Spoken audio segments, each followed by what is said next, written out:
Well, hello everyone. It's us. We're back for another episode of the Fan Drusa on the Bharat Army. Wow, Test cricket, eh? Bloody hell! I tell you what, if this Test series was a movie, it would be the good, the bad, and the ugly because we got everything under the sun happened in this last Test series. Wow. So let's look at who we've got here with us, our cricket connoisseurs who are going to be here to talk about the England-India series. We've got Rav back on the podcast. How you doing, Rav? Hi, Ash. Yeah, no, it's good to be here. It's been an exhausting summer, so why not talk about it for the rest of the evening? You guys all look more exhausted than the Indian contingent. Jinesh is back. How you doing, Jinesh? I'm good, very well. We won two tests. Whether it's a series winning or not, time will tell. But it was an excellent summer. Indeed, yeah, quite the summer it was for all of us. Amish, you had quite the summer, didn't you? Yeah, very tiring summer. Just like Rav and JC said, it was exhausting to say the least, but very satisfying. I'm going to take a slightly different approach to JC, and I'm seeing it as India won the series. Oh, can you just not say stuff like that? Because now we're going to get Ganguly making a statement saying whole series has been awarded 5-0 to England or something like that. Ahan is back as well. I only had one ticket for one day of these tests and I had my tooth removed and I didn't recover in time and I had to give my ticket to Ahan. So I hope you enjoyed yourself on that day, Ahan. Yeah, I did actually. That was day 4, I think, of the Oval. So it was a good day. I got to see a Pant 50, which is always fun. But yeah, it was good fun. I think great Test series. India won 2-1, and yeah, we move from here. Yeah, we do. Did we win 2-1? Did we not win 2-1? Is it 2-2? Did we forfeit? All of these questions are still right up in the air. So nobody quite knows. Up is down, left is right, and all of that type of thing. But we do know that 4 tests were played of this 5-test series. India, of course, went into the first one at Trent Bridge with, I think, a little bit of trepidation for some of us. But, they ended up drawing that first test.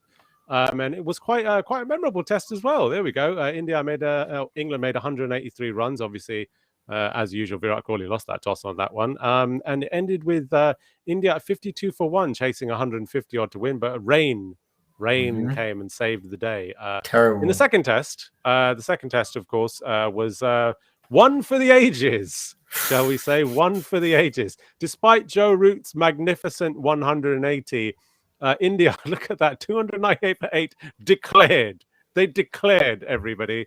Mohammad Shami, 56 runs or 70 balls. And then the heist of all heists. In that last 60 overs of hell, England all out for 120, and India won that match by 151 runs. Moving on to Headingley, this was our now traditional collapse, which happens in every series. It's a tradition, everybody. Embrace it. India all out for 78, akin to the 36 that we were all out in Australia. And pretty much got rolled over quite badly in that match, losing by an innings and 76 runs. And then, of course, the Oval. The Oval is the 4th test of that. 191 again. We were a little bit trepidatious again, but that 466 in the second innings. Rohit Sharma 127, and then another fantastic bowling display by the mighty India, and we were 2-1 up in that series. What happened from that point on will be up for debate later on in this podcast. So, guys, let's talk a little bit about the batting first, because I think that, going into this series, the batting was always that thing we were quite worried about. Let's have a quick look at the top scorers. I think we've got a little graphic of our top scorers in this series so far. Of course, Joe Root, magnificent Joe Root throughout this entire series. 564 runs in 4 tests. That's quite the stat. Followed by Rohit Sharma, KL Rahul, Pujara, that guy, he's up there. And Virat Kohli after him. But, you can see the gulf between Joe Root's 564 and Virat Kohli's 218. Just the difference in, how many people scored different kinds of runs in this series. So there were a lot of question marks going into this series for our batsmen. And what I want to know from you guys is, were some of those questions answered?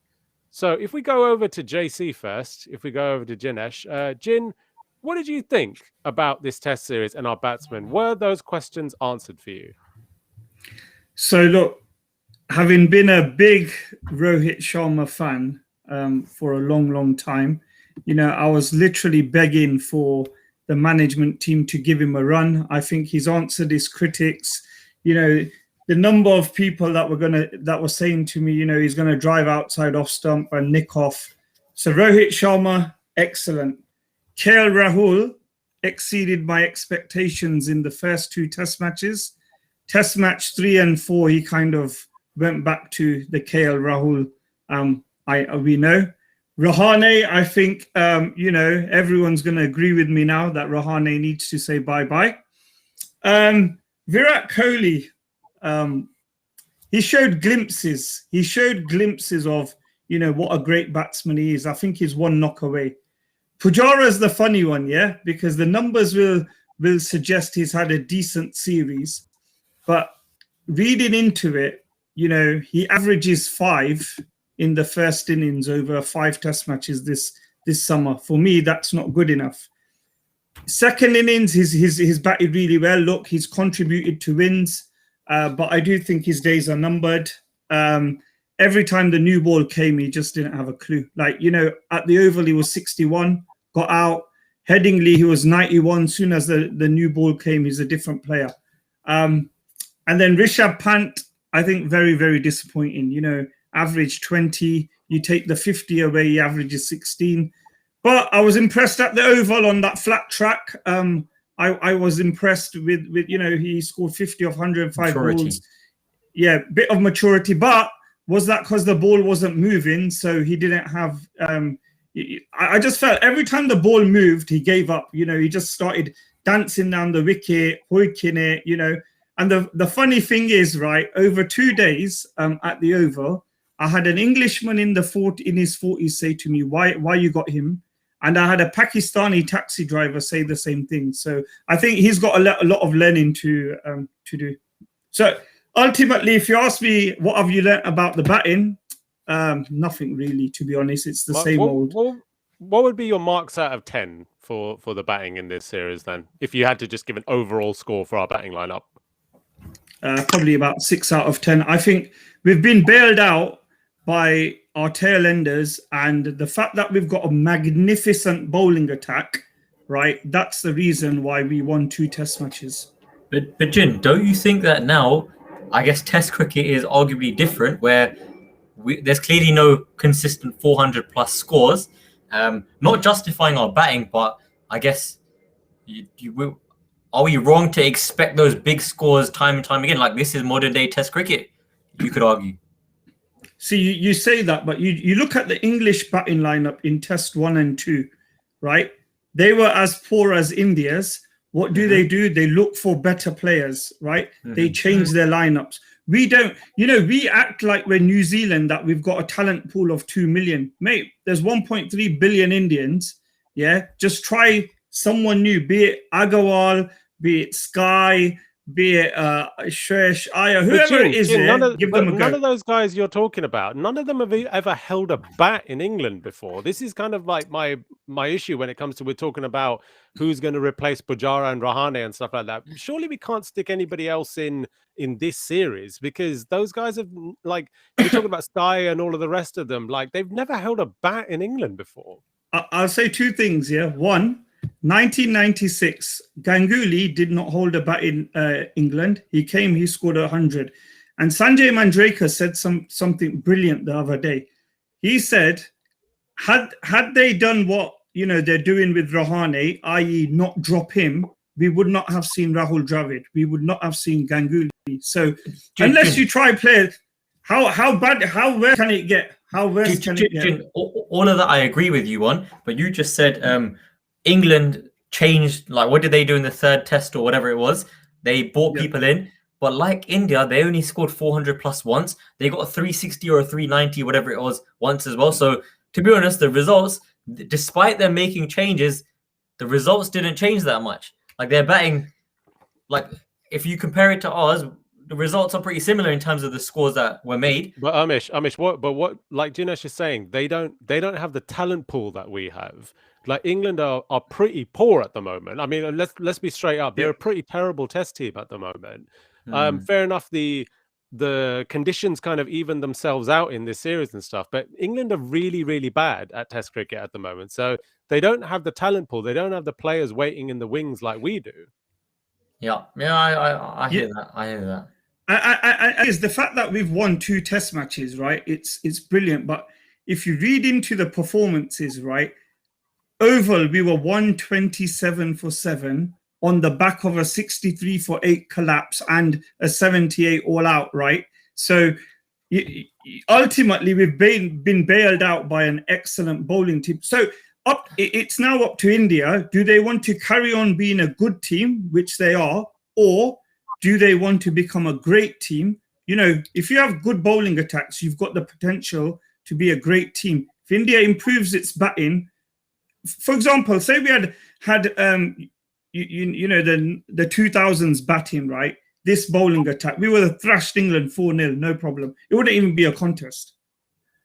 All right. Well, let's go over to Arhan, because obviously, you know, we talked about Rishabh Pant a little bit throughout this. Arhan is obviously Rishabh Pant's #1 fan.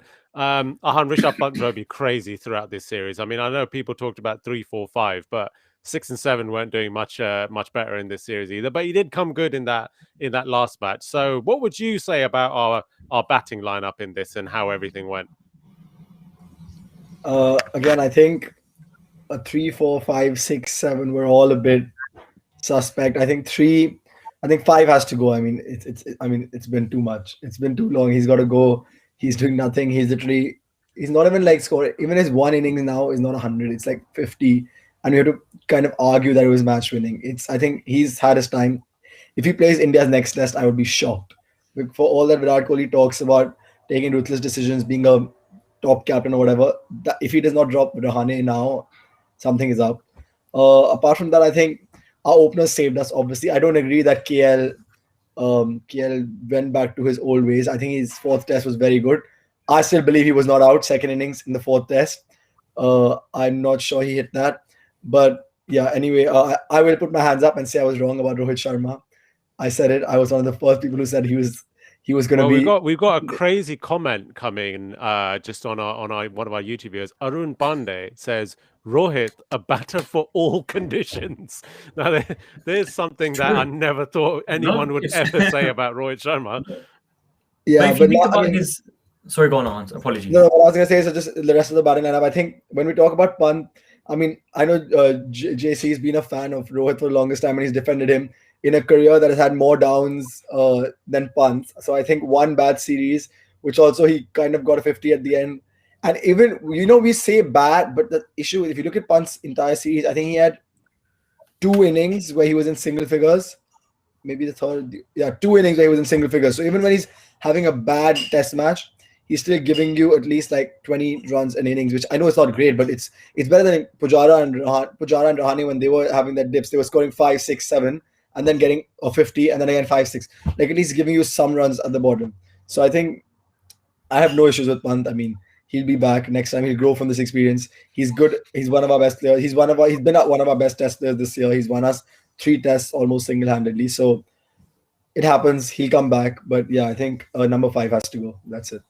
And you know, if you sort your top order out, i.e. your 3, 4, 5, then you'll see the best of Pant, right? So the situations that Pant finds himself aren't ideal either. Yeah, that's another thing. So I had this conversation with someone that if he comes in at 50 for 4, he's by nature an attacking player. So his way is going to be to counter attack. Okay, he overdid it a little bit this time, but I mean that's his nature. Sometimes it won't come off, so you'll end up being 60 for 5. But if he comes in at 150 for 4, even if he comes up for even half a session or 1 session in today's Test cricket, 250 is a massive score. So I mean he's the game breaker. So I think it's also that everyone in front of him was playing quite average. So at 50 for 4, he's not really going to change the game too much. Even people like Gilchrist and all the top counter attackers, even Stokes, if he comes in continuously at 50 for 4, he's not going to keep doing stuff for you. So I mean, yeah. Well, we haven't heard from Rav yet, and Rav was at most of the Test matches, or all of them. I think you were at all of them, weren't you, Rav? So what was your thoughts on the batting performances that you saw live?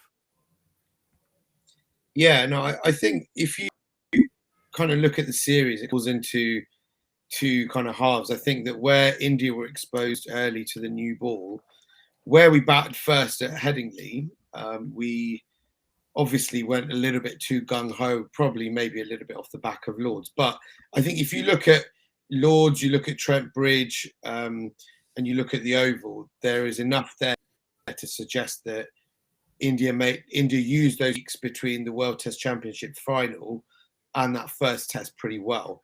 And they used conditions to their advantage. However, I think it's really key to note that this batting lineup continues to underperform on a stage where the bowlers continue to make the breakthroughs to put India into these strong positions. So I think if we go back to Lords again, even day 2 from 270 for 3, India should be making 450, dominating the test match. India 360 all out. And from that 14 point, runs, 4 wickets.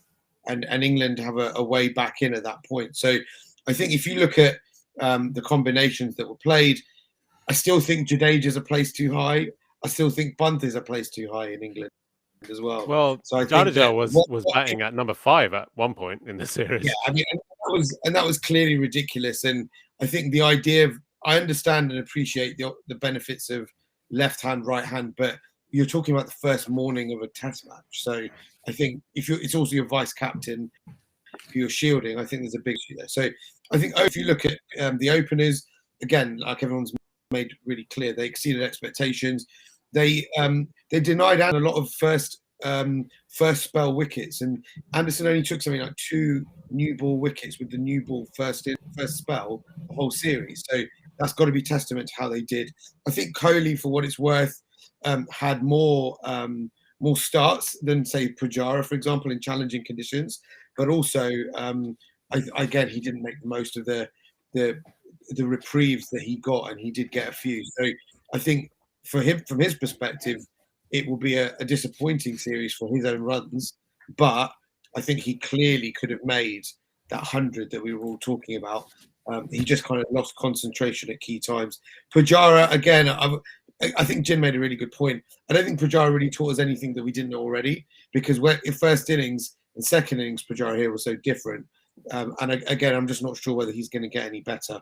So I think if you look at KL, who's somebody who did really well as an opener but could move down as well, then you've obviously Shubman to come back as well. So I think there's a lot of kind of dexterity in the lineup that we can use in the next for this 5th game, whatever happens. So we got to and decide, like Jin, and the guys have said, do we want to be? What is the legacy of this team? What do we want the legacy of this team to be? If we want to be a team that wins everywhere, then we're going to have to take those tough decisions. And I think we shouldn't shy away from doing.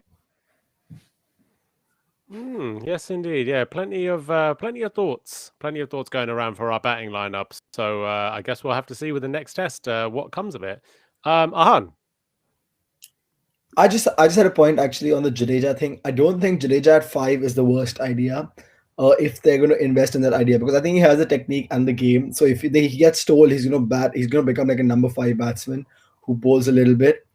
I think that actually works with. I honestly don't, after the series, I don't really rate him as an overseas test spinner. He's not. I said this before the series as well, that if I had to play one, I'd play Ashwin because of his bowling ability.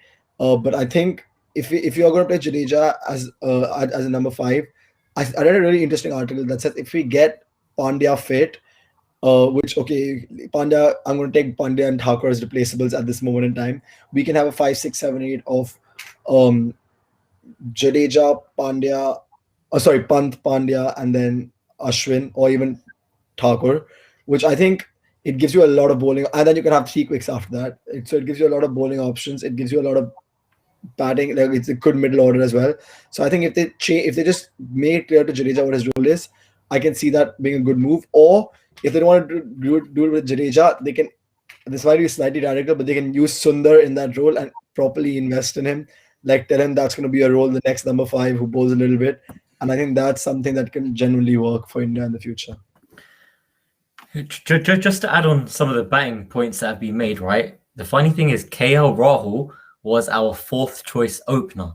And if I'm honest with you, the first 2 test matches, he was ahead of everyone. Like, the way he played, the composure he had, and him and Rohit Sharma at the top of the innings, they changed the game for us. It's a shame, like Rav pointed out, we couldn't capitalize like at Lords. We should have made 450, 500. And as soon as the openers were gone, our middle order crashed. Kohli, I think, he got his starts like everyone's mentioned. Pujara, I'm really, really pleased to see that. Yeah, fine, he had several low scores at the start of the series, but I think it was from the second innings at Lords, correct me if I'm wrong, but he showed that fighting spirit, and yeah, he's now in our in the top 3, top 4 runs scored in the series. Like he put value on his wicket, which we haven't seen him do for as long as we've in the last 6-7 months, as well as played some very valuable knocks, man. Very valuable knocks. It was good to see. What he started doing was, instead of defending, right, he started looking to score as well, right? I mean, at the Oval, his cut shots, right, were an exhibition. Uppercut, yeah. Exhibition, right? It started off in Headingley. Yes, he was given some balls on the legs, right? But Pujara 6 months ago wouldn't even scored 4s off them half volleys. It was kind of, this is my last innings for India. I need to do something. So yeah, it's a real shame. It's a real shame that Rohane didn't stand up like Pujara did, because as you guys have mentioned, I think in theory it should be the end of the road for Rohane. In theory, and theories are all we have right now. Jinesh, would you like to say anything about Joe Root? Oh God! Excellent. Excellent. You know that innings by Joe Root at Trent Bridge, had it not been for that innings, right, India would have won that test in 4 days. We wouldn't have had to chase over 200. It was probably one of the best innings I've seen live, right? You know, it's how batting should be, right? Nice defense, looking to score runs, getting off the mark with singles, hitting the half volleys for 4. If there's one criticism I'll have on VK, the captain, it was not using Bumrah enough early on to Joe Root, because I think there was a stat. Joe Root averaged 35 against Bumrah. I think Bumrah got him out 3 times or something. Whenever Kohli came into bat, Root always gave the ball to Anderson. And I think that's the trick that Kohli missed. He gave the ball to Siraj, and Siraj, he's he's got a bit of an ego, aggressive. You needed Bumrah to kind of start off against Root. And just to add on Root, right? Like as Jin said, it was he played so many class knocks, but he's not the typical aggressive batsman, but he's still scoring at a strike rate of 70 odd without looking like he's taking any risks. So the manner in which he punishes the bad balls and the consistency of his punishment is brilliant. It was a ridiculous knock. And back in the day, Joe Root was known to not convert his starts. He was the guy who didn't get the hundreds, whereas this series he capitalized he got 300-400s. Very impressive, very impressive. Yeah, go on. Let's be honest. I think he made it a contest. He made this series a contest. Without Root, even with India's poor batting, we would have won easily. Yeah, I mean, as Jin said, Trent Bridge was what he thought the best. So I went to see the Lords day 3, and I remember sitting with my friend watching him bat, and I think he got 180 not out. And initially we were like, okay, yeah, he's batting well. And after a point, I think after T, it was just this is so frustrating, because he played a whole day of test match cricket in England. He didn't give one chance. I think he must have got beaten thrice in the whole day, and there was not one chance. And I was like, damn, that's probably the scene live, his 180 which he scored in Lords. I honestly, we underestimate how important that wicket was of Anderson on the last ball, because if Root came in the next morning with Anderson, he could have scored 40-50 runs really quickly, and that could have completely changed the game, because he just looked like he would not get out. And it was a masterclass in how to bat. Well, he is the #1 batter in the world in Test cricket now. Top of the rankings is Joe Root, and he firmly deserves to be there. He was out of this world in this series, as we just saw in the stats earlier. Right, shall we talk about our bowling then? We talk about our batting, how it's up and down. Well, this bowling unit looks like it is flying higher than ever. Let's have a quick look at the bowling stats and the top wicket takers that have occurred in this series. Obviously, it's led by Ollie Robinson and obviously James Anderson there, of course, the veteran at number 3. In England, you're going to expect stuff like that. But Jasprit Bumrah, Mohammad Siraj, and Mohammad Shami in that top 5, all chipping away in this series and all playing absolutely brilliantly.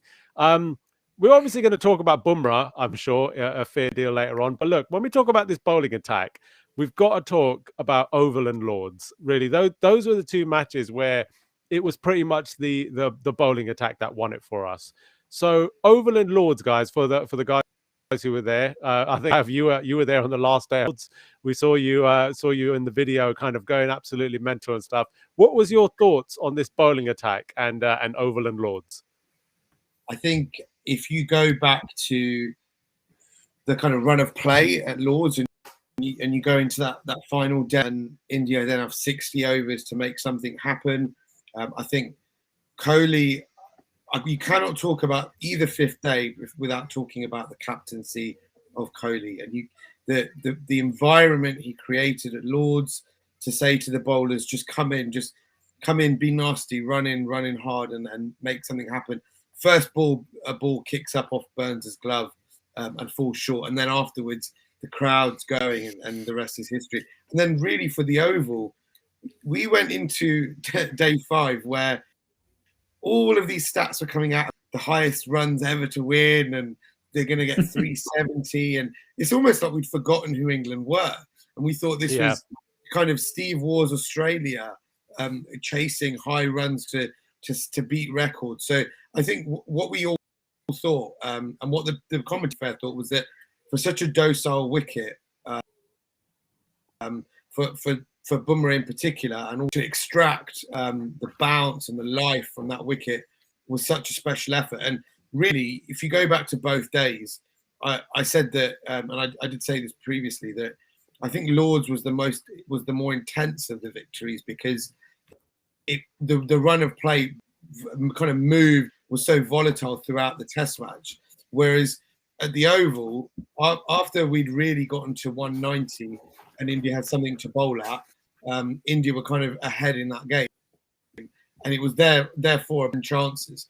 Whereas I felt that Lords was a bit more of a kind of smash and grab, a bit of an ambush, and whereas if you look at the Oval, it was more of a complete performance because you got more of kind of your spinner day 5, kind of taking wickets as well, contributing, and also fielding, run outs. These kind of crazy things always happen on day 5s of games. So I think for India to manage the chaos that was created on both of those days was a testament to them, and they deserve both victories very, very much.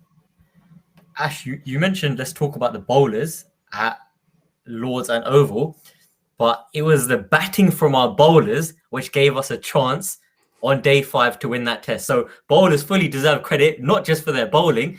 Like, it was criminal England lost that game. There's no chance that start of day 5, India had a thought. All we were thinking is, let's try and survive. And even that was a tough ask.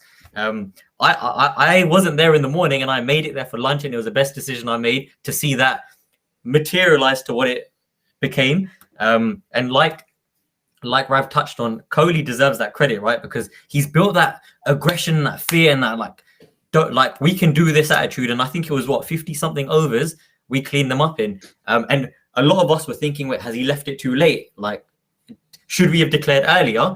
Because it was still a very tough ask for England. Oval, on the other hand, right, it was a more complete performance, but I think at the start of the day, 3 results were possible. I probably had a bit more hope when that run-out chance towards the end of the first session on day 5 took place, Agarwal run out. Otherwise, I think despite it being a complete performance, the shock of Lords, it was day 5 was a Bollywood film where you just don't expect those kind of endings, and it worked out. Like, it was brilliant, man. It was brilliant. Jinesh, I want to talk a bit about Jasprit Bumrah here, because at the Oval, I think, like everyone's kind of touched on here, Lords was a little bit of a heist. It was a quick, kind of snatch and grab kind of feel to it. England obviously played their part in losing in that match because they kind of threw away with the ball.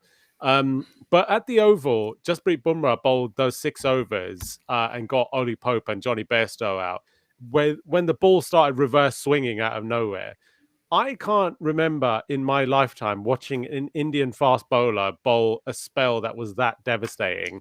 I'm obviously too young for Kapil Dev and all of those guys, but Jasprit Bumrah were there. The only other bowler that comes to mind with a spell like that is maybe Irfan Pathan in Australia when he got Gilchrist and Steve Waugh kind of in a short period of time when the ball was swinging. But what a spell that was by Jasprit Bumrah.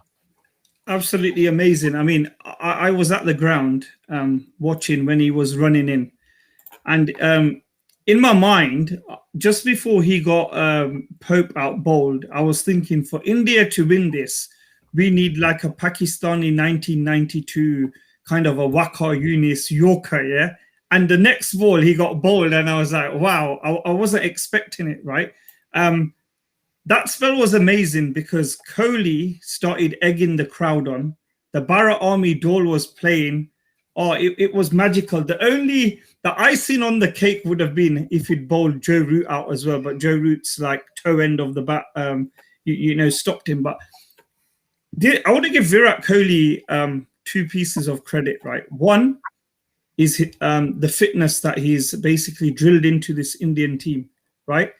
There's a reason why that was Bumrah's 35th spell of the series, and it was his fastest, right? That comes from fitness, and that comes from Kohli. And the other credit that I want to give to Kohli, especially for the Oval, because had we not won, he would have got hammered by a lot of people, like he was on day 1, day 2, day 3, and day 4 of the Oval, is where's Ravi Ashwin? Well, Ashwin wasn't there and he took 10 wickets. Hats off to Virat Kohli throughout the series for picking the best bowling that would have got him, 20 wickets. And 3 of the test matches, we've got 20 wickets. Headingley, we couldn't compete once we were 78 all out. So, hats off to Kohli for his bowling attack. Yes, indeed, 100%. Ahan, what were your thoughts on the Indian bowling attack and the way that they performed in this series? I think they were definitely they were the reason we won, we are where we are in the series, because I think without them, we've always come to England. We've had the batting to kind of compete with England. At least in my lifetime, we've had the batting that's been good enough to score some runs in England, but the bowling's let us down. It was always Zahir Khan, and then we were scrambling to find who else with him. So I think now that we have the bowling, it's insane, because I think we've got 3 proper quicks who are running in and absolutely killing it, and then we have one guy who seems to have magic in his hands. He does whatever he feels like and it comes off. So I think it's definitely, Virat Kohli has to get credit for this, because let's not forget, this is not something that's been around like 10-15 years. It's happened in the last 5 years, and that's a lot to do with the kind of captain Virat Kohli is as well, because he's the kind of captain. I remember Dhoni always used to have the issue that if anything went wrong, his first idea was turn to spin. Kohli's not like that. He wants the aggression that he comes with. Fast bowling is like what he wants. It's what he needs. He wants his fast bowlers to go and intimidate them. And I think we are so lucky. The only good thing that Mumbai Indians has ever done for Indian cricket is find Jasprit Bumrah. That is the only good thing that I will give them credit for. But he is so good. I think that spell, I was watching it. So unfortunately, it's the one day I should have gone for, but I didn't go for because I was sitting at home. But what a spell. I was watching it on TV. It was absolutely mental spell. I think the ball he bowled to get, the thing is, I don't even think the ball he bowled to get best was the ball of the series. For me, the ball of the series was the ball he bowled to get Ollie Robinson at Lords. That was absolutely to bowl him around the wicket, off cutter, right arm bowler. That was just crazy. I think he's, according to me, the best all format bowler in the world today. 100%. Do you know, if I could just add on the bowling, we managed to get wickets at the right time. And like for example, if you go to the first test, England were 130 for 3, last ball before tea, Bairstow, LBW, Shami, right? 133 for 3 becomes 133 for 4, and there's a collapse. At the Oval, the same thing. Shardul Thakur hits a 50. We get to 190. You know, a lot of us are kind of down and out, and you know, Umesh Yadav produces a beauty, right, to get rid of Joe Root. I'm telling you, had Joe Root been batting on day 2, he would have scored a double century. So Ishant Sharma, you know, at Lord's second test when Root was scoring 180 not out, right? All of a sudden he went second gear. He just kept on. He got 2 in 2. I think, I can't remember. I think, was it Ali and Sam Curran? Sam Curran got a golden duck. Same with second innings, right? It was Siraj who got Ali and Curran. So we got wickets at the right time, as and when we needed them throughout the series. Yes, indeed. Yeah, very complete performance by the Indian bowling attack and the Indian captain to set all the right fields. And with that, India were 2-1 up. And that's when everything went to pot. So, okay, and I'm sure everybody who's watching this kind of knows the story of what's happened. But look, a few of the Indian staff test positive for COVID, Ravi Shastri amongst them. And this happens towards the tail end of the Oval match.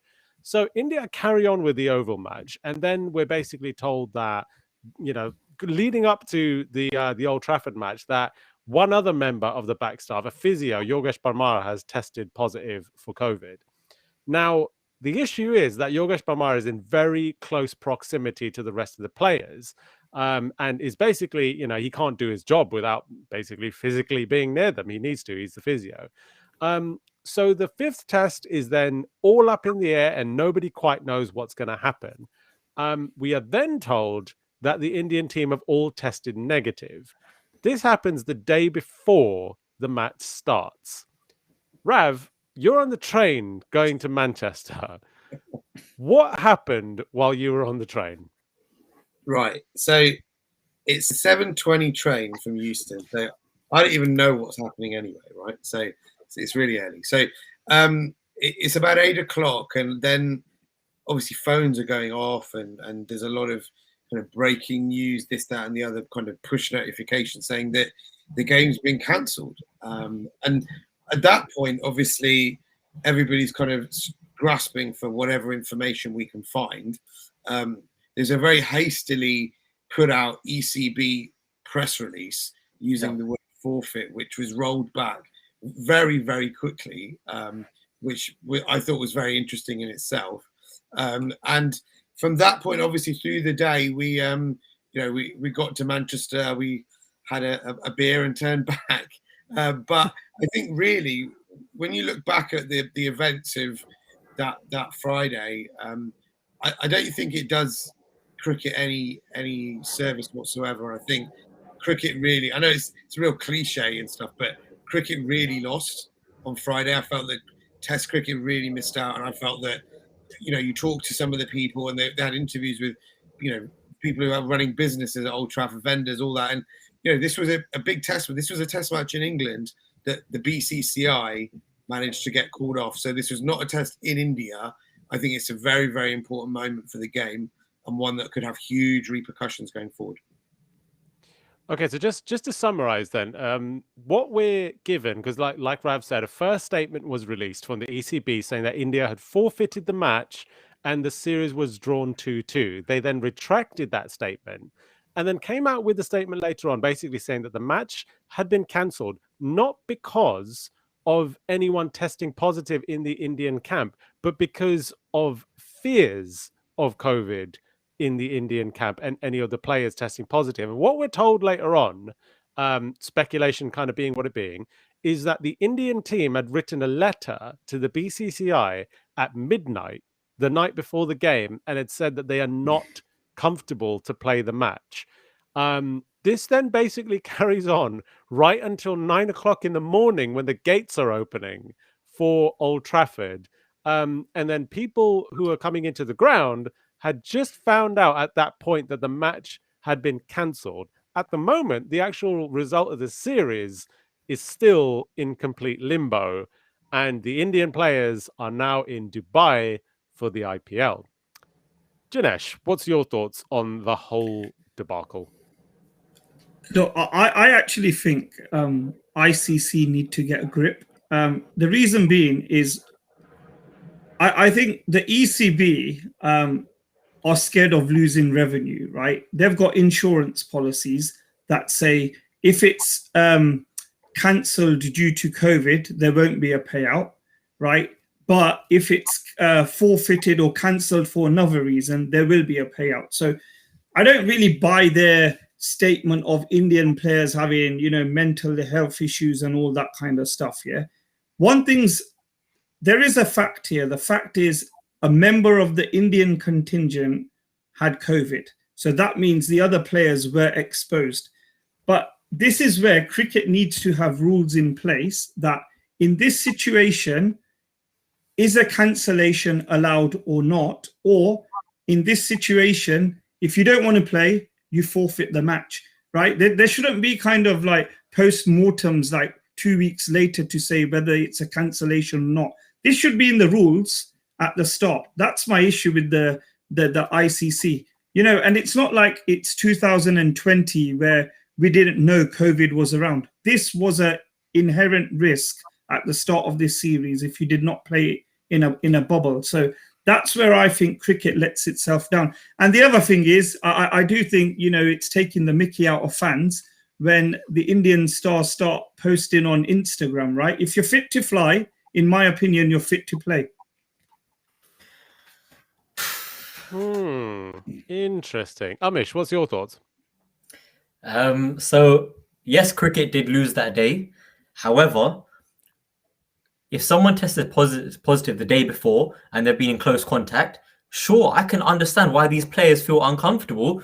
Yeah, they're flying and so forth, but you could still test positive a few days after, and that could have impacts to England's camp as well. So I think I don't want to be too harsh to the players because we need to appreciate the situation they've been in for God knows how long, playing in bubbles and so forth, and knowing that they're supposed to go to the IPL, whatever they're supposed to do after. I think it's fair to feel uncomfortable. Right? Sorry, JC, you mentioned the point of rules should be in place. If you feel uncomfortable, then you forfeit. I disagree with that point. Rules should be in place, but if you feel uncomfortable, like that shouldn't mean you have to forfeit. I think it's fair to feel that level of discomfort and anxiousness and so forth, given the fact that, guys, there's families with them and so forth, and like who knows what's actually happening, but how strict players and so forth were is debatable, and you can't control someone else's actions. So someone else gets it, you're exposed, your family's exposed. Like I would be very nervous in that situation too. I agree that it's a bit of a joke where people are posting on social media, blah, etc. But I don't think it's fair to say that because they're uncomfortable they should forfeit, and because I think that's understandable. And I think we all need to recognize here what the Indian cricket team have given us over the last 12 months during this pandemic. I think they've done absolutely brilliant to play as much cricket as they have, and that has made the last 12 months for us. Yeah. They've had very little break in between, and we haven't been in the situations they've been of being locked up in a room, and how one person handles it could be very different to how someone else handles it. So I don't think it's fair to judge. Sure, they could have done a few things that make it look less suspicious, but I think once again, you raised a good point about what they've done over the last 12. Oh, I've just lost you, Rav. Yeah, I've lost him as well. Yeah, we'll try to get Rav back in a minute. Look, I'm not. Look, I appreciate what the Indian team's done. It's what I'm saying. This is not from a Indian team perspective or an England team perspective or whatever. From a cricket perspective, right? There has to be a line that's drawn, which you can only draw by rules, because next year it could be someone touring India and they, we can't be asked to play now. So, we've got COVID or whatever. So there has to be something in the rules, what's acceptable or what's not. Like Dinesh Karthik said, the Indian players are tired. Tiredness is not a reason why you do not play test cricket. So what I'm saying is ultimately to avoid this situation, right, we should know at the start, like what other sport like sits here 5 days after or 3 days after and doesn't know what the result of the series is. Yeah, it's either 2-1 or we're going to play another match, or it's 2-2. Make your minds up. You know, it should not take this long. ICC should have more or better guidance out there for this situation. Exactly. And like I think you mentioned that we're in a pandemic. You know, this is a risk. It's a 5-test series. Like and you haven't left much buffer room between matches. I think there's a 3-4 day break. Like you're like they haven't helped themselves with the fixture list. But I guess I'm just recognizing the situation the players are in, because they've been back to back non-stop. They haven't had a break and they've been in constant bubbles. So I'm not even oblivious to the fact that if the roles were reversed and England were 2-1 up and they decided to do that, I'd hate it. I'm sure we all would, but well, they did do that in South Africa. Yeah, but hold on. The situation in this series right now with that deciding test, like if India had a choice of walking away after the 4th test, knowing that, do you know what, let's change it to a 4-test series, I think they would have done that regardless. Like if that was a choice, because I think we were in a great position at the end of the 4th test that it's easy to walk away. Whereas I can't say that that was the same or the magnitude was there for England against South Africa. Okay, let's see what Ahan has to say. I think it's easy to sit here and criticize the decisions and criticize people's Instagram captions and posts. I think if you look at the pure facts, right? The guy tested positive on Thursday. The match started on Friday. He was in close contact with at least for sure we know Pujara, Rohit, and Jadeja, because they were nursing injuries and he was the physio. So those 3 for sure, and who knows how many others. Now imagine you're Kohli, right, in this situation.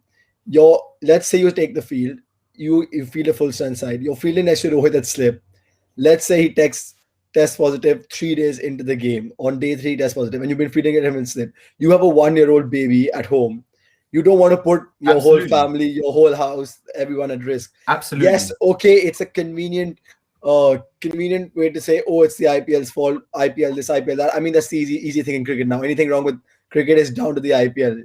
I think BCCI don't give a shit anymore about that. Not that they ever did. But I think the point here is that you can completely understand why the players chose to play. And anyone who says that India would have done this and I'm trying to be cheeky doesn't know Virat Kohli. Virat Kohli is legacy driven. He wants his legacy to have no doubt about it. He wants to be the greatest Indian player, captain, whatever, of all time. And he would, if up to him, he wants to win a series in England. 5-0 ideally, but I mean, he wants to win it properly with no one doubting anything or saying, oh, we won because of that. There is no way if that he would willingly choose to say, oh yeah, actually, you know what, I couldn't be asked anymore, let's cancel this and walk away. Like it's definitely something that has to do with them personally. And once they made the decision, once they've chosen to go back, why does it matter what they're posting on Instagram? It's their personal lives. Let them do what they want. They want to post a caption saying, I love Dubai, I love Mumbai Indians, I love Delhi Capitals. I don't care. Like, do it, man. I'll tell you why it matters. I'll tell you why it matters, because you've just said to me right now that, someone's tested positive and, in 3 days' time, there may be a player that tests positive and another player is exposed to it. But when you're on Instagram and 2 players are next to each other and their families, like Prithvi Shaw was with R. Ashwin's family, that theory goes out the window. That's why it matters, ultimately. But again, look, I'm not questioning all of that. All I'm saying is the ICC need to have rules in place, to say whether the game is cancelled or forfeit. And this should be, not down to the BCCI or the ECB. It's either this is acceptable for a cancellation and this is not acceptable for a cancellation. That's where we should be at. We can't judge what someone's feeling like, etc. I get all of that, but there should be rules in place at the start. So, okay, it happened on Friday morning, India forfeited or it's cancelled. So the series is, 2-1 or 2-2. Simple. Let's just get back to... here. Sorry. Yeah, go on. Sorry, just one thing. I think what people are missing here is the fact that once the Indian team got into a bubble starting the Manchester test so that they can do a bubble to bubble transfer to the IPL. Correct. Once that bubble got breached, there was always going to be a 6-day hard quarantine in Dubai. Correct. Whenever they, even if they played the 5 days of the test and then when they would have had to quarantine. Now, once the test got called off, you have a multi-billion dollar baby at stake here. You don't want to risk it. You will make all your steps in order to make sure that goes ahead as planned. You have to do a 6-day quarantine. That test is not happening. So why does it matter if India fly out on Saturday, go and they are isolating, whether they isolate in the UK or they isolate in Dubai, they are isolating for 6 days. So you might as well go isolate for 6 days in Dubai so that you can get the game underway when you, if God willing, and no one tests positive, everyone's okay. But like, Correct. if everyone quarantines for 6 days in Dubai and gets the IPL underway, that's fine. I mean, let's face it. If any of us had a multi-billion dollar something at stake, we would do our best to protect it. Obviously, I mean, in the ideal world, we played the 5th test and we would fly out bubble to bubble, but the bubble got breached, and that at the end of the day, India had to do what they had to do, and I wouldn't say they walked away because it's not in their DNA to walk away. So make your mind up, right? Did they cancel the test because they feared COVID, or was it to protect that multi-million tournament? Because this is the people's issue. The issue is that once the bubble was breached, had India played the test match, they would have a 6-day quarantine, and Rohit Sharma misses that first game, right? They did not want to do that, hence they legged it. No, that's what a perception my point is that they did not play the game because they were scared. Like I said, like Rohit Sharma, he was, if you're feeling next to Kohli, I mean, Kohli's putting himself at risk, right? Because Rohit Sharma was literally getting physio treatment. I mean, he could test positive, right? Now, if you put yourself, once you said no, or the other option is, I don't know how many people were exposed, but you play a weakened team. Now, if you put out a weakened team and then we lose to England, then everyone will say, oh, why did we have to play with a weakened team? In the post-mortem, everyone were like, oh, we had to take this guy out. We couldn't play Rohit because he was exposed, all of that. I mean, so once it was cancelled, which is because they were worried about playing, because they were worried about being next to someone who had COVID, then whether they leave that day or whether they leave 6 days later, why does it matter to you? They've left because they're done. Like, the game is over, so they have to leave. Yeah, I get that. But imagine if England 6 weeks ago, right, said, oh, Stokes ain't playing, Archer ain't playing, Broad ain't playing, we're not fit enough to play. Because ultimately, this is why the rules need to be there. I get it. Rohit Sharma, Pujara, Ishant, Shami, they were exposed to the physio. They're close contacts, they can't play. The reason you have a 23 or 25 member touring squad is for these eventualities, right? And this is why the rules need to be clear. India, whether we like it or not, they've pulled a fast one. That's my opinion. Let's quickly go back. Let's quickly just go back to Rav because he got cut off a little while earlier. So let's let him finish his point from earlier, and then we can carry on this discussion. Thank you, mate. So the point I was making is that there's one big elephant in the room here, which is that India applied for this test match to be moved before the test series even started.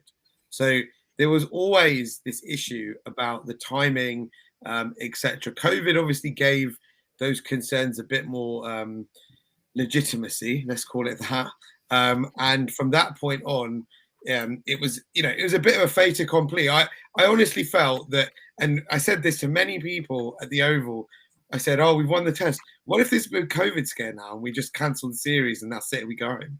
And that's exactly what happened. And I'm not saying there's any kind of bad things that's happened here, but what I am saying is that there were always concerns from before the series started about the rescheduled IPL's proximity to the final game. And I think that once that became a bit more of a material issue, I think a commercial decision was made. I'm not naive enough to say that is, in the broader scheme of things, not going to be what they're going to do, because commercial decisions have been ruling cricket for some time already. But I think one thing we need to appreciate here is that I personally think this was different for many reasons. It's different from the fact that the BCCI managed to get a test match cancelled in somebody else's country, and I personally think that's quite a big deal. And when it's England, which is, you know, it's a major part of the cricketing nations, etc. You know, from that perspective, I think that it's not done cricket any favors, because let's look at what's been discussed today. We've either got additional T20s, which is just a commercial filler, or we've got a 5th test match that takes place 12 months after the series started, where England arguably will have a much stronger side. So how in any of this did the Indian test team win? If anything, our chances of securing that overseas Pataudi trophy have probably just become a little bit harder if that test match is to count as well. So, you know, I know all about the sensitivities of the IPL, but the idea that suddenly that schedules don't count and that, you know, you can renege on agreements that have been made also to broadcasters I just think is bad ethics personally. I think it's not in good faith, regardless of how big our product is. You can't behave like that and expect to have many allies at the end of it. Ahan, we'll come back to you. I think what people are forgetting in all of this is that England did the exact same thing in South Africa when they walked away. Yeah. They one second. They made commitments to a board. There were broadcasting needs. Everything you just said was in place, and they walked away. It's a convenient story. It's a convenient storyline to say that India wanted this move earlier, and therefore they just come to the situation and pull this. If India wanted to not play it, and if they were genuinely that keen on pulling a fast one, Ravi Ashwin tested positive on day 4 of the Oval Test. If they generally just wanted to leave on day 5, they could have said after the match, they could have at that moment said that the bubble has been we've had too many players in close contacts, and therefore we can't carry on with this test. India wanted to play that final test. They tried their best to make it work. Now, if someone in such close proximity has tested positive, I don't think we are in any position to question the fact that what they have their families next to them. What do you do if, let's say, God forbid, like two of a player and his wife test positive and their kids are negative or something along those lines? What happens in that situation? Yes, it's convenient to blame the IPL because the IPL is coming in a week. It's convenient to say that we wanted to reschedule for the longest time. But at the end of the day, they are people as well. They live in bubbles. They've been playing throughout the year, whatever. But they are people, and if they are not feeling safe enough to play, just because there is something else happening 8 days later does not mean or invalidate their feelings of not feeling safe to play at that moment. So Ahan, I totally agree with you. And JC, I agree with you about Ahan. You're right in terms of whatever happens after is irrelevant, and the fact that they feel uncomfortable is like that's important enough for them to be able to step back because they are humans as well. JC, where I agree with you is ICC should have had rules in place so we don't have these debates, and if they are making this decision, they know the consequences. The fact that no one's sure what is going on is why we're having this discussion. I think both arguments are correct, fair in isolation. And I'll tell you what's amazing though, how support staff have COVID. Not one player has COVID. And I'm telling you another thing, in the next week, there'll be no Indian player that has COVID. And ask any of your friends, if they've been around one person at close proximity and that person has COVID, they will have COVID. I had COVID myself. My wife had it. My son had it. And I'll tell you one thing, there's no way if someone had COVID, the other 5 who were close contacts will not have it. 100%. We'd just like to say as a disclaimer that Jinesh is not a medical professional. Yeah, because I've seen instances. I've seen instances where someone is in close contact and they haven't tested positive. So what you've said, JC, like I don't think there's like look, we're not that medical expert. Can I weigh in on this debate for a second? Because you know I've had a couple of thoughts all about this and stuff, and I don't normally give my opinions on this, but you know I might as well tonight. Is this look, another one of those rants coming from last time? I think no. I'm not ranting about anything. I rant about many a thing, but I'm not ranting on this one. Look, here's my problem with all of this, right? it was very fast and very quick that as soon as the reason was given that the Indian players are feeling anxiety about COVID in their ranks, how quickly people just dismissed it. This is what my problem has always been from the entire thing, is that, you know, that initial response came out. The head of the ECB was on television on Sky Sports saying, this is what the problem is. The boards have been up all night trying to find a way to make it work, but the players feel really uncomfortable about this, and we can't ask them to carry on and play because they've specifically said that we're feeling uncomfortable. We're feeling this anxiety about COVID in our ranks. And people just so quickly said, nope, it's because of the IPL. Nope, it's because of the money. Nope, it's because they're all greedy and just want to fly off. You had people on Sky Sports and on, you know, other areas. Obviously, people know what I feel about Test Match Special, saying, no, it's just because they're greedy and they want to run off. That, for me, said a lot about English cricket, to be honest, and the reason why they've had so many players with mental health issues over the years. You had Marcus Trescothick, you had Jonathan Trott, and now you've even had Ben Stokes saying that he needs to take some time away from this game because they do not take it seriously when players are saying that we're feeling this anxiety and feeling these mental health issues. And then when like a photo pops up on Instagram of them in the sunshine, they're like, oh, look, that's evidence that they didn't have any mental health issues. People used to say the same thing about Princess Diana back in the day, by the way, that, oh, she was smiling on the front cover of the Telegram, so she kind of like had mental health issues over the weekend.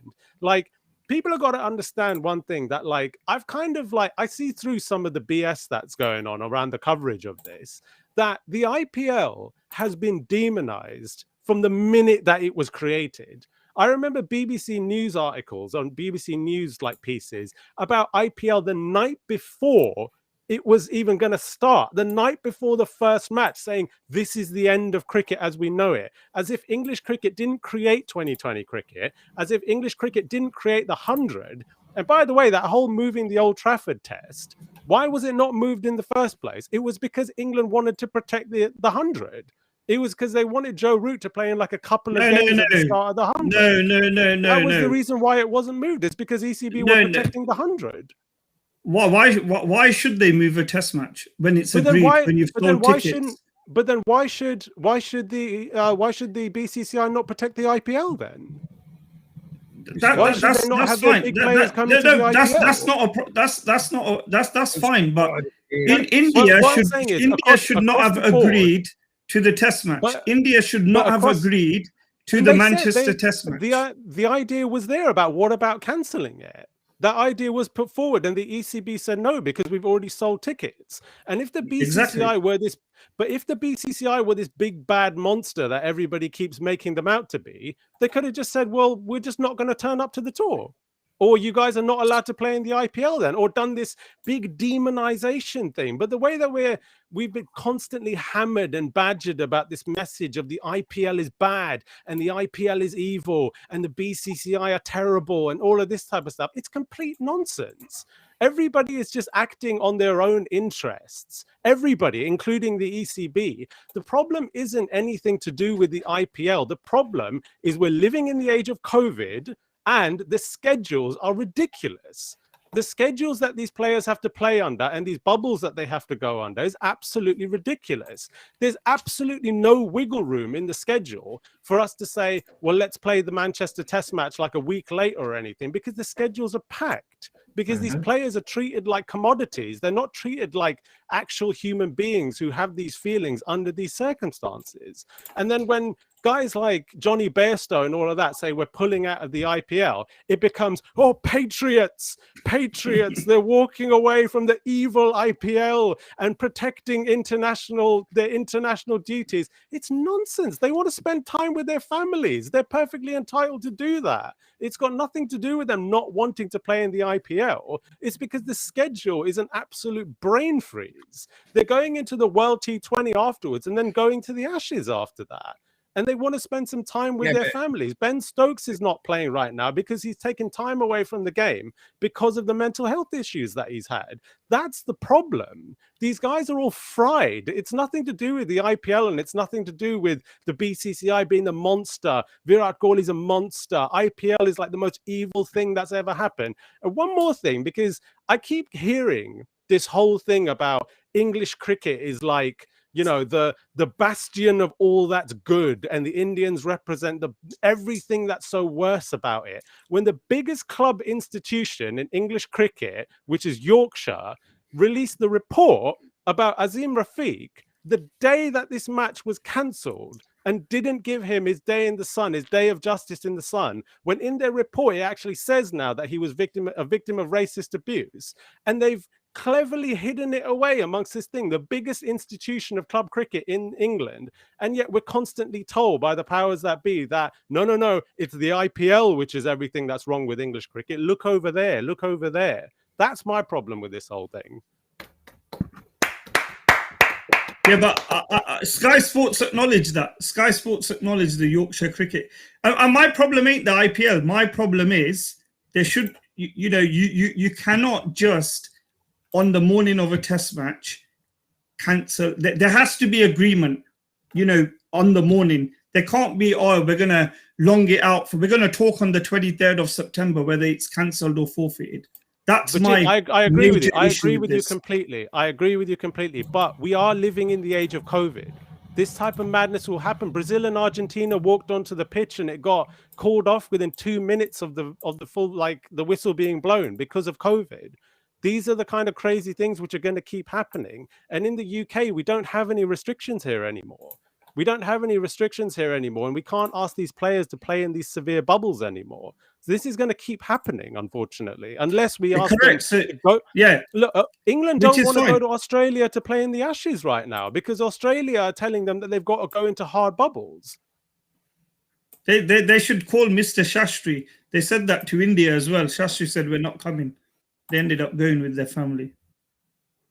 There you go. There you go. So maybe we should think about the players a little bit more. Rav, you were going to say something.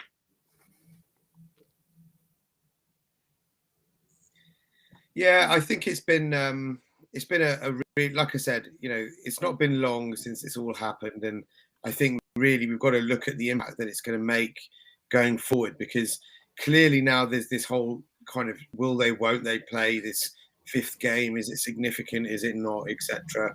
And from that point, I just feel that it kind of it dampened the momentum that India really got. I know we go to these series, no trophy celebration, none of that, none of the kind of recognition of what had happened over kind of 3 months of kind of hard work. I think we're all very well aware of kind of how much the Indian team value Test cricket. I don't think that up for any kind of discussion whatsoever. I think Kohli wanted a best of 3 World Test Championship final. So the idea that India kind of don't care about Test matches is for the birds. But I think overall, if you look at where we've been in the last few days, I think that it could have been handled a lot better by both boards. It should have been cancelled the night before. But to get to the point where India is still not confirmed as champions of this series, when actually you look at it and you think, I was thinking of this the other day, like Australia were 2-1 up in the Ashes in 2019. England won the final game and I know they play for the Ashes and I know it's different, but England won that final game and it was 2-2. So there is an impact obviously for the World Test Championship. So we need answers sooner rather than later. But what a chance to go 3-1 up. I mean, I said to someone, the only team to win a 5-test series here in the last 20 years is Steve Waugh's Australia. That could have been us, right? I don't think it's beyond unreasonable to say, look, it's that massive opportunity. And I get the whole thing about bubbles and everything, but I don't have to like it, and I don't have to like the fact that Test cricket was it just took a really, really big knock the other day, in my opinion. I know everybody's got views about South Africa.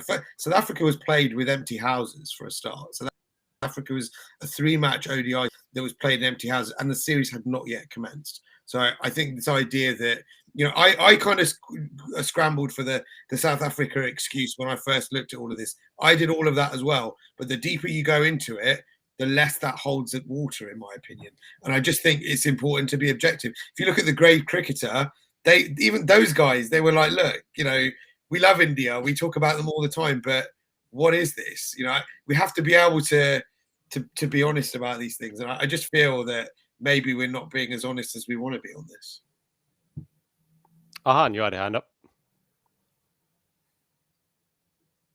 I think what's swayed people's minds, I'm telling you very honestly, is the Instagram posts that people have put up since they've gotten to Dubai. The amount of people who have changed their opinions since the Indian cricketers started posting their Instagram captions and Instagram posts is ridiculous. I think we have to distance ourselves from all of that. I think at the end of the day, yes, I understand what everyone has said about IPL, this, that. But at the end of the day, if you are not feeling comfortable, who are we to know whether? Honestly, I don't even think that the result. I think there is a deeper story to this on the day itself, or even the next day. I think there might have been some positive cases which haven't even come out come out to the public, because yeah, that's what I just think that they couldn't fly to Dubai. They can't fly to Dubai. No, I don't think with a positive case. Any of the ones who went to Dubai have it, but no, I know. I don't think anyone of the ones who went to the thing.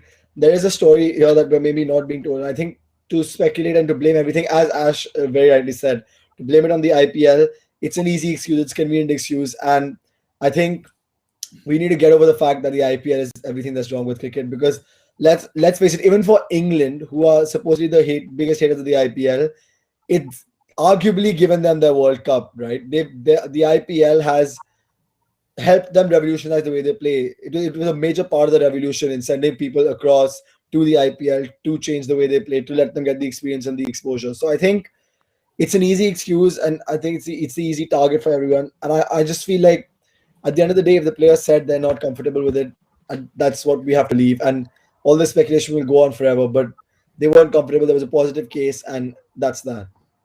One last thing. When's the IPL going to give India a World Cup? Hopefully, I don't know. The following week after the IPL finishes. Yeah, hopefully. However, guys, let's all just agree it's been a fantastic summer. It's been a fantastic 12 months for Indian Test cricket. We've been blessed. We've been blessed. 100%. It has indeed. It has indeed. And as everybody said, we're still going to keep following this story of finding out exactly who did win this series. Answers on a postcard, please, to Bharat Army headquarters. And with that, I think we're gonna call it a night over here. Thank you very much, everybody who joined us on YouTube and Instagram. Thank you very much for all the comments that have been coming in today. Thank you very much, everybody, for showing the love. And we will be back for the IPL next. Ironically, we'll be back with some of our IPL shows. Ahan will be on supporting his beloved Delhi Capitals. Come on, Chennai. Here we go. It's already started. It's already started. Thank you very much, then, everybody, and we will see you on the next podcast. Thank you. Good night, and Jai Hind.